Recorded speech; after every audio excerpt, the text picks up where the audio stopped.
Querido amigo, hoje temos como alvo estudarmos os capítulos 29, 30 e 31 e 32 também. São 4 capítulos desse segundo livro das Crônicas que vai nos fazer conhecer um pouco melhor a pessoa e o reinado de Ezequias. E como nós tínhamos proposto anteriormente, nós vamos analisar a vida de Ezequias seguindo aqueles 7 aspectos já mencionados. Em primeiro lugar, um primeiro aspecto refere-se à sua posição, a posição que ele ocupou nessa cadeia de reis davídicos sobre o trono de Israel. Ele foi o 13º rei de Judá, também pertencente à linhagem, à descendência do rei Davi. Um segundo aspecto refere-se ao seu nome e o significado desse nome. Ezequias tem um significado muito bonito e o rei que teve esse nome honrou-o, pois dependeu do Senhor nos momentos mais graves da sua vida. O nome de Ezequias significa Jeová fortalece ou Jeová é a minha força. Um terceiro aspecto refere-se à sua filiação. Ezequias foi filho do mau rei Acás, como vimos no programa passado, mas o nome de sua mãe era Abia, uma filha de Zacarias. Quarto aspecto refere-se ao período em que ele reinou. Ezequias reinou de 716 a 686 a.C., num período de 30 anos, 29 a 30 anos sobre Judá, sem contarmos, logicamente, o período em que ele dirigiu Judá, sendo corregente com o seu pai, o desvairado Acás. Conforme nos informa o autor do segundo livro dos reis, esse reinado ocorreu logo depois do reino do norte ter sido invadido e eliminado pelos poderosos assírios. Nos últimos anos do reinado de Acás, enquanto Oséias reinava sobre Israel, não o profeta Oséias, logicamente, mas o rei Oséias reinava sobre Israel, a Assíria invadiu seu território, conquistou Samaria e levou a sua população cativa para o seu território, enviando gente da Babilônia, de Cuta, de Ava, de Ramate e Servavaim para habitarem em Israel.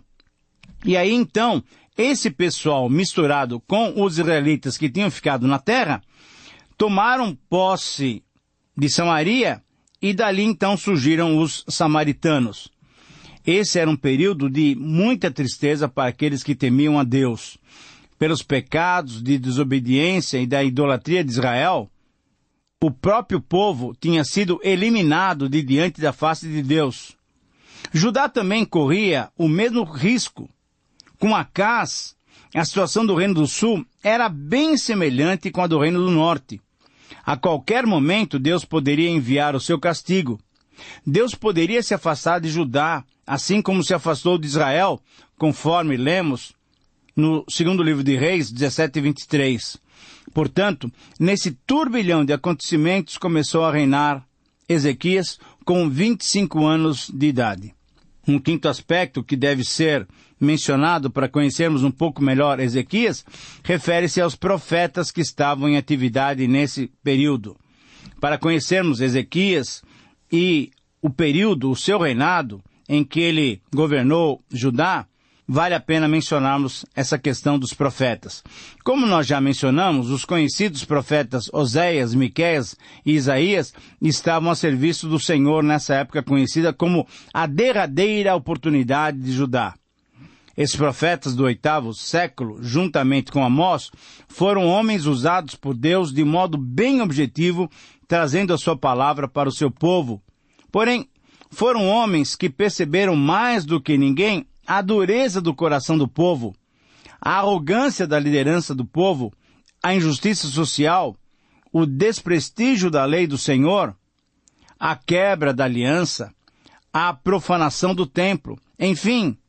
Esses profetas foram os que viram a ruína de Israel e estavam antevendo também a ruína de Judá.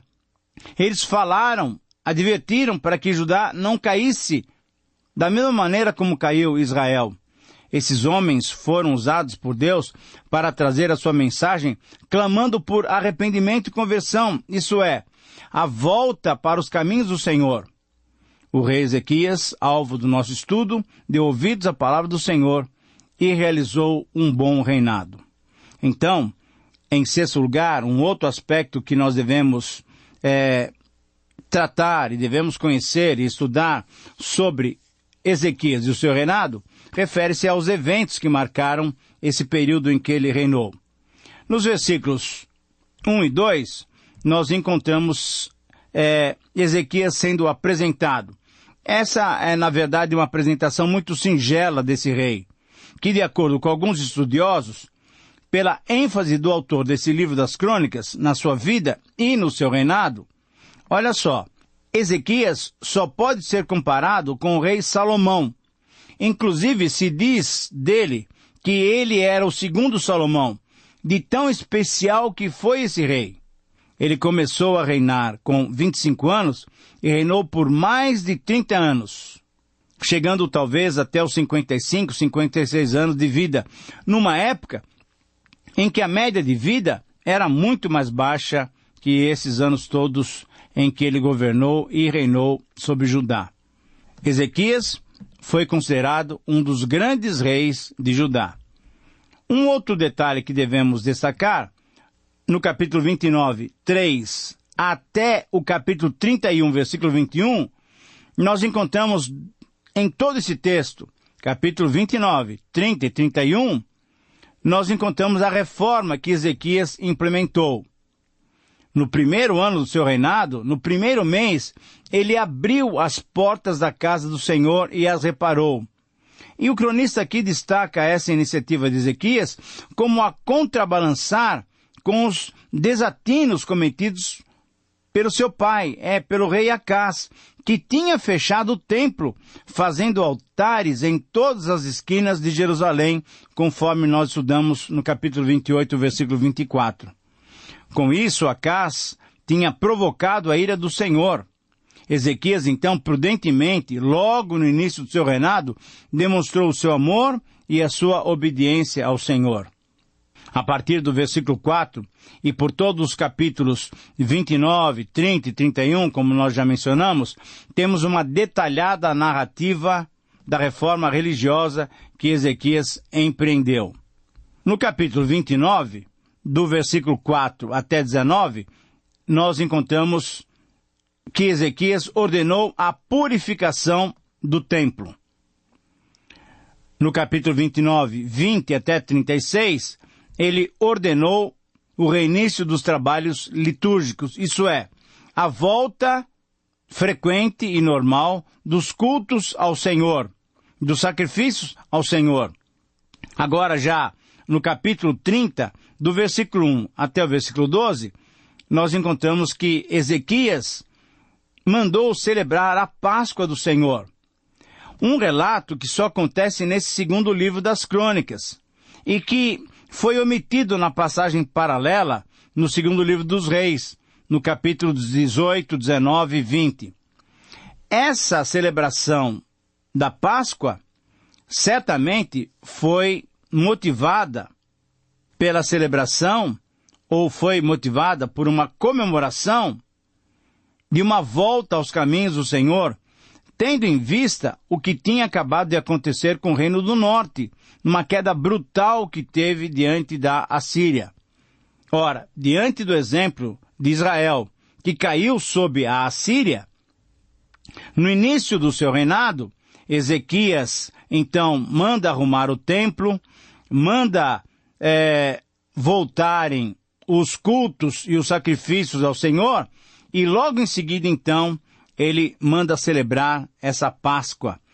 Essa celebração da Páscoa é tremendamente importante e devemos notar o cuidado e a atenção que foram dedicados aos israelitas sinceros que tinham ficado sob o domínio dos assírios no Reino do Norte. A Páscoa era a comemoração do quê? Da libertação do povo de Deus do Egito. Portanto, não só os judeus do Reino do Sul, mas como os israelitas do Reino do Norte, poderiam celebrar a Páscoa, celebrar aquele ato maravilhoso de libertação por parte de Deus. E nesse sentido, então, Ezequias foi muito sensível e estendeu o convite aos seus irmãos do norte, para que também pudessem participar dessa celebração em Judá, em Jerusalém. É muito interessante percebermos exatamente isso, como é que o rei Ezequias, sensível, estendeu o convite ao Reino do Norte, ao povo do Norte, na verdade, para que pudessem celebrar a Páscoa consigo. Um outro destaque que devemos fazer, no capítulo 30 ainda, nos versículos 13 a 22, a celebração da Páscoa foi um evento tão importante, foi um momento de tão grande euforia pelo retorno a Deus e pela aceitação que Deus estava fazendo, que eles prestaram um culto de grande alegria diante do Senhor. E a alegria pela presença de Deus, o reconhecimento de que Deus estava aceitando o seu culto, de que Deus estava recebendo, proporcionou então alguma coisa inusitada. O povo celebrou a Páscoa por mais 7 dias, conforme o capítulo 30, 23 a 27. Um sexto detalhe com relação à reforma que Ezequias implementou, nós encontramos no capítulo 31, versículo 1. O efeito desse momento foi maravilhoso. Como consequência, então, desse momento de grande celebração, desse momento de um culto espetacular e da manifestação da presença do Senhor, o próprio povo, em reconhecimento de que Deus é único e verdadeiro, veja só, o povo saiu por todas as cidades, quebrando as estátuas, cortando os postes ídolos e derrubando os altos e altares por todo o território de Judá. Mas veja bem, não apenas no território de Judá, eles invadiram também o território de Israel, que estava sob o domínio sírio, e lá também quebraram estátuas, cortaram postes ídolos e derrubaram altos e altares que eram dedicados a uma adoração indevida, pois eram altares e altos dedicados a ídolos, falsos deuses. Portanto, o efeito que houve dessa celebração ao Senhor foi uma purificação, uma santificação em todo o território de Judá e Israel. Um sétimo detalhe dessa grande reforma que aconteceu, e como capítulo final, como o momento final dessa reforma religiosa que transformou o povo, nos versículos 2 a 21 do capítulo 31, Ezequias organizou o serviço e o sustento dos sacerdotes e dos levitas que ministravam no templo. Veja bem, com uma visão muito correta, entendendo que nenhum sistema de culto pode permanecer e levar-nos corretamente à presença de Deus, Ezequias promoveu a organização de tudo que era necessário para o bom funcionamento do culto ao Senhor. E, querido amigo, a organização que se vê envolve também a contribuição. Nos versos 4 a 10 do capítulo 31, se observa o apelo para as contribuições. Ora, o que aprendemos desse relato é que quando levamos a sério a nossa relação de comunhão com Deus, não faltam recursos para que a obra do Senhor seja realizada da melhor maneira. Não há falta de sustento para aqueles que se dedicam para o serviço do Senhor. Quando nós entendemos que temos o privilégio de sustentar a obra do Senhor, aqueles que se dedicam integralmente ao serviço do Senhor têm um sustento adequado. Então, através dos dízimos, das ofertas, das contribuições, revelamos a nossa seriedade em relação à nossa vida de adoração e louvor ao Senhor. Eu sei que essa é uma área muito delicada. Eu sei que muitos daqueles que estão me ouvindo agora talvez tenham algumas dificuldades financeiras para contribuir, para ofertar ao Senhor. Por isso mesmo, a porcentagem é a melhor maneira para adorarmos o Senhor. Alguma coisa que você decidiu com Deus, entre você e Deus, uma pequena porcentagem daquilo que você ganha, você deve dedicar a Deus como reconhecimento de que tudo o que você ganha tem sido dado pelo Senhor. E assim também Ezequias organizou o serviço do templo, o sustento dos sacerdotes, dos levitas, fazendo com que o povo também contribuísse de modo generoso para que o sustento do templo, o sustento dos que trabalhavam, que se dedicavam integralmente ao serviço do Senhor, pudesse acontecer. É interessante verificarmos, bem no finalzinho do capítulo 31, que o texto termina com o versículo 20 e 21, mostrando que Ezequias fez assim em todo Judá. E ele fez o que era bom, reto e verdadeiro perante o Senhor seu Deus. E toda a obra que ele começou no serviço da casa de Deus, e na lei, e nos mandamentos para buscar o Senhor, ele a fez de todo o seu coração. Ele a fez com integridade. Ezequias buscou a Deus de todo o seu coração, toda a sua alma, toda a sua força, enfim, com todo o seu ser. Ele levou os príncipes, com certeza a sua família e todo o povo para o retorno ao Senhor, Deus de Judá. E com isso, veja a última palavra na minha versão do versículo 21 do capítulo 31. E ele prosperou, isso é, ele obteve a bênção de Deus. Quando buscamos a Deus de todo o nosso coração, as bênçãos do Senhor são uma consequência normal, natural. Não precisamos ficar pedindo, determinando, declarando, reivindicando. Não. É o Senhor quem nos concede gratuitamente como e quando lhe aprouver. Ele sabe daquilo que você e eu necessitamos.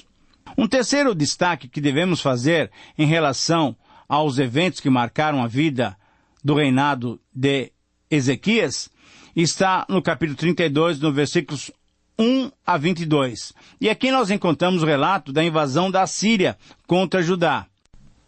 Nesse episódio, como vimos quando estudamos o segundo livro dos reis, Senaqueribe, ele afrontou Judá, afrontou Ezequias e afrontou a Deus, dizendo que ninguém poderia livrá-los da poderosa mão do exército assírio. O que nós encontramos aqui é que Ezequias e todo o povo, e inclusive o profeta Isaías, colocaram essa situação diante de Deus. E quando dependeram de Deus, o Senhor enviou um anjo que destruiu todos os homens valentes, os líderes, os capitães, no arraial do rei da Síria. Ele, envergonhado, derrotado, voltou para sua terra e, voltando para a casa do seu Deus, foi assassinado pelos seus próprios filhos, que o mataram, porque ele tinha sido um rei derrotado. Em quarto lugar, nos versículos 23 a 26 do capítulo 32, nós vemos então a restauração de Ezequias. O texto é muito explícito em nos mostrar que muitos trouxeram presentes a Jerusalém. Por quê? Porque o que se entende desse episódio é que a fama de Ezequias e de Judá percorreram toda a região e muitos povos se fizeram vassalos de Judá pela grande vitória que Judá obtinha contra os reis da Assíria. Agora, a sequência desse texto nos mostra uma realidade que nós precisamos entender. Mesmo o servo mais leal e mais fiel ao Senhor não está livre das difíceis circunstâncias da vida. E Ezequias adoeceu mortalmente. E conforme o relato que estudamos no segundo livro dos reis, nós sabemos que Deus respondeu o pedido de Ezequias. Ele orou, clamou, pediu ao Senhor mais uma chance de vida, e Deus lhe deu mais 15 anos de vida. Por quê? Porque o nosso Deus é um Deus perdoador, um Deus abençoador. Porém, em muitas ocasiões, nós não agimos com coerência. E é isso que nós vemos. O que aconteceu com Ezequias é que o seu coração se exaltou. E aí, então, Ezequias foi provado e, infelizmente, caiu no teste. Ele se tornou orgulhoso de tudo aquilo que ele tinha conquistado pela poderosa mão de Deus. Deus, querido amigo, resiste ao soberbo. Nós temos que nos lembrar constantemente disso. Porém, Deus concede a sua graça aos humildes. Quando nos arrependemos, Ele está pronto a nos perdoar e nos tratar com graça e misericórdia. Portanto, nos versículos 27 a 30, nós encontramos uma descrição maravilhosa das riquezas de Ezequias em quinto lugar. E isso tudo, então, trouxe muito orgulho para Ezequias. Mas o que aconteceu foi, então, que ele teve essa doença fatal. Porém, se humilhou, pediu perdão a Deus, e Deus o recuperou.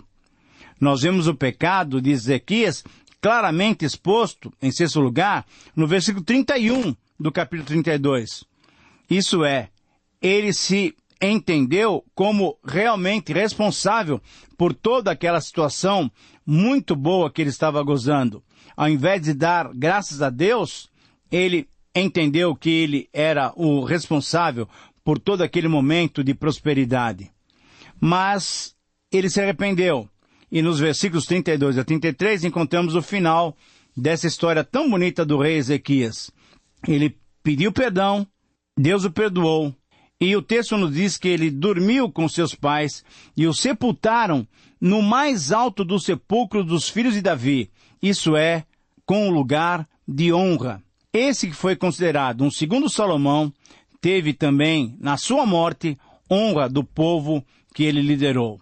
Finalmente terminamos o nosso programa dizendo que a lição que aprendemos da vida de Ezequias é que a humilhação diante de Deus vale a pena, porque Deus quebranta o nosso coração, concede graça aos humildes e, portanto, esse é o caminho para agradarmos o seu coração. Assim como Davi, assim como Ezequias, que nós possamos também nos humilharmos sob a poderosa mão de Deus, sabendo que Ele, no tempo dEle, se Ele quiser, Ele pode nos exaltar. Querido amigo, que Deus o abençoe, que essa vida de Ezequias seja um exemplo, um desafio para você. Um grande abraço e até o próximo programa.